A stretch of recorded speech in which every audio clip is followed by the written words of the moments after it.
ومكافحة الفقر على المستوى الوطني.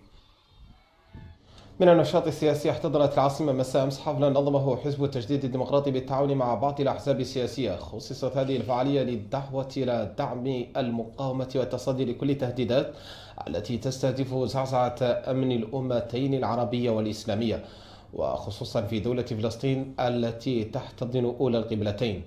وتخللت الحفل والصلاة الموسيقية تمجد المقاومة وتدعو إلى تشجيعها.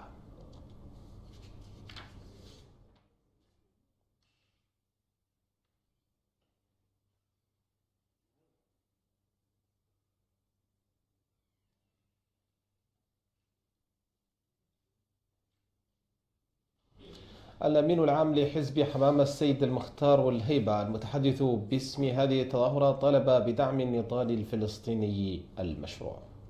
إننا في التجمع الموريتاني للدفاع عن القدس ودعم محور المقاومة البراق ندعو جميع الحكام أن تظل فلسطين والقدس هما البوصلة، وأن يقوموا بخطوات ملموسة تغرس في الأجيال الحالية والقادمة أهمية ومركزية القضية الفلسطينية.